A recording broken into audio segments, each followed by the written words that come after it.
உங்களிடம் பெரும்பான்மையை நிரூபிப்பதற்கான வாக்கெடுப்பிற்கு தேமுதிகவோட நிலைப்பாடு என்ன? நான் சார்ந்த மதசார்பற்ற வெற்றி கூட்டணியின் சார்பாக என்னுடைய வாக்கை நான் பதிய வைப்பேன். நான் மதசார்பற்ற வெற்றி கூட்டணியினுடைய வேட்பாளராக தான் எனக்கு விருதாசலம் தொகுதியில் வெற்றி பெற்றிருக்கிறேன்.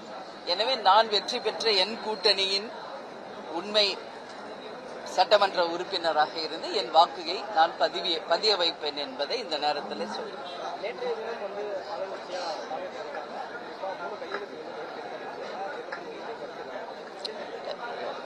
முதலமைச்சராக பதவியேற்றிருக்கும் அன்பு தம்பி விஜய் அவர்களுக்கு கேப்டன் சார்பாகவும் தேமுதிக சார்பாகவும் வாழ்த்துக்களை தெரிவிச்சுக்கிறோம். நேற்று 3 கையெழுத்து போட்டிருக்காரு, வாழ்த்துக்கள். ஏன்னா நேற்று தான் பதவி ஏற்றிருக்கிறார்.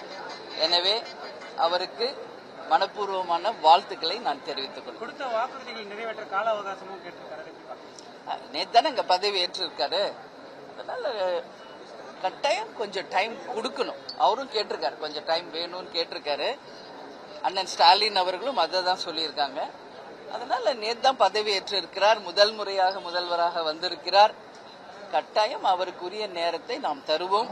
அதற்கு பிறகு மக்கள் பிரச்சனையும் தமிழகத்தினுடைய உரிமைகளையும் நிச்சயமாக சட்டமன்றத்தில் நாங்கள் பேசுவோம். பதவியேற்றதும் கஜானாவில் பணம் இல்லை அப்படின்னு சொல்லியிருக்காரு. அதுக்கு தளபதி ஸ்டாலின் அவர்களும் ஒரு பதில் கொடுத்திருக்காரு.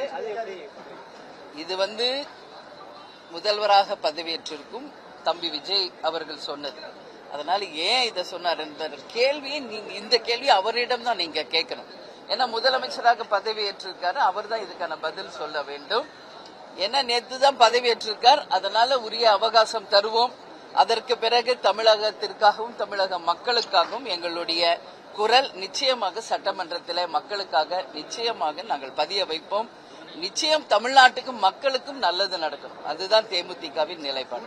சட்டமன்ற உறுப்பினரோட தான் திமுக ஆதரவு கூட்டணி ஆதரவோடு தான் அவர் நிற்கிற முதல்வராக இருக்காரு. 5 வருடங்கள் அவர் முழுமைப்படுவார்னு நினைக்கிறீங்களா?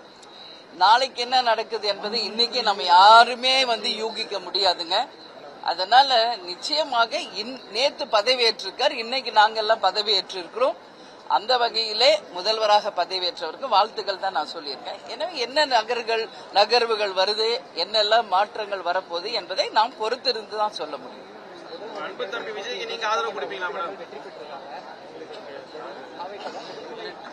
அதுதான் வாழ்த்துக்கள் சொல்லிட்டேன்.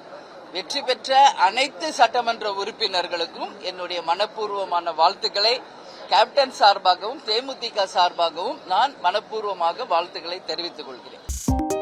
2.88 கோடிக்கும் அதிகமான மக்களின் உள்ளங்களை வென்ற தந்தி டிவியின் டிஜிட்டல் தளங்கள், 1.30 கோடி யூடியூப் சப்ஸ்கிரைபர்ஸ், 48 லட்சம் ஃபேஸ்புக் ஃபாலோவர்ஸ், 31 லட்சம் இன்ஸ்டாகிராம் ஃபாலோவர்ஸ், 23 லட்சம் எக்ஸ் ஃபாலோயர்ஸ், 11 லட்சம் தந்தி ஆப் டவுன்லோட்ஸ், 30 லட்சம் வெப்சைட் மந்த்லி ஆக்டிவ் யூசர்ஸ், 15 லட்சம் வாட்ஸ்அப் ஃபாலோவர்ஸ். அசுரபலம் கொண்ட எங்கள் டிஜிட்டல் கரங்களில் உங்கள் விளம்பரங்களை சேர்க்க வாட்ஸ்அப் பண்ணுங்க. 8939888838. Email advtv@dttv.in.